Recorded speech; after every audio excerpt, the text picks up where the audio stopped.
I'm going to show you how to use the coil technique to make the brim or the base of your hat for your pumpkin.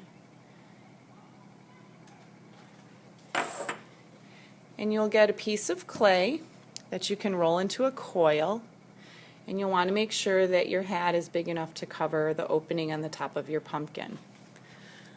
So when you're rolling a coil, start by rolling it in your hands, the clay, and trying to keep it round, and then you'll start rolling it on the table.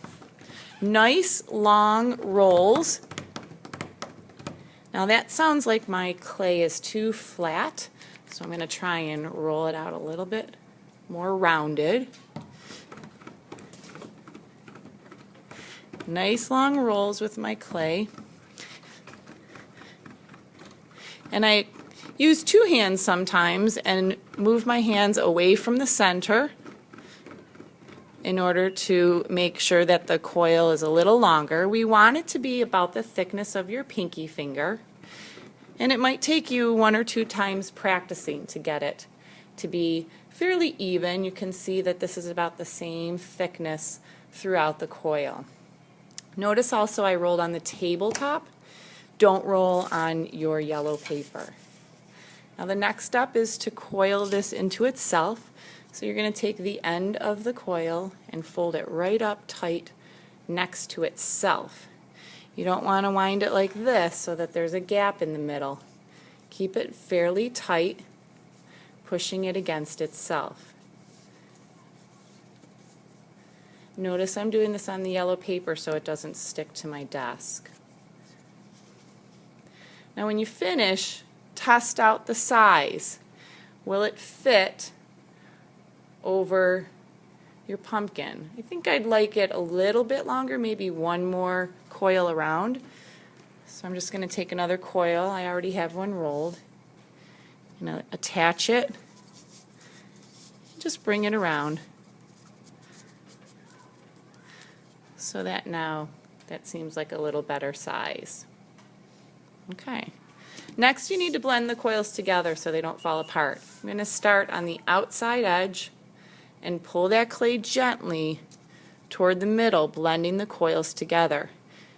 You don't want to press too hard.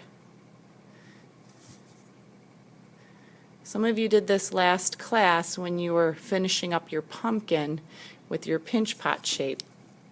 You blended the shapes together on the outside. When you finish with one side, you're going to flip it over and do the same on the other side. So when it's finished, it's going to look kind of like a hamburger patty. And when you're done, if it's a little out of shape, if one of your coils ended a little higher, you have like a bump like this, just go back and push it into the shape you want it, or kind of tap it gently to finish it. The next step is adding the top to it. Maybe you want it to look like the stem of a pumpkin. Maybe you want it to look like a top hat. I'm going to roll this just kind of into a fat coil and I'm going to flatten the bottom of it because that's going to attach onto the top middle of my hat. So I'm going to attach that in the middle and blend it down onto it. Make sure the ends blend or it will just fall off. And then you can shape it. I can kind of twist this, make it a little smaller on the top to make it look more like the actual stem of a pumpkin.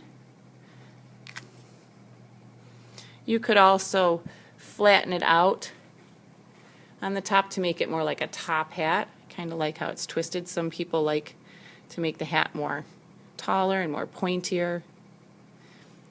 You could also add some details. For example, a very fine coil that could be wrapped around for a decorative element.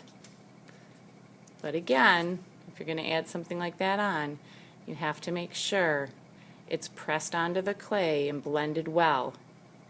Even if it seems like it will stick now, when it dries, it might separate. Of course, you can add any other details if you wanted to cut out like a Minnie Mouse bow and stick it on wherever you want it on your hat. You could do that kind of thing as well.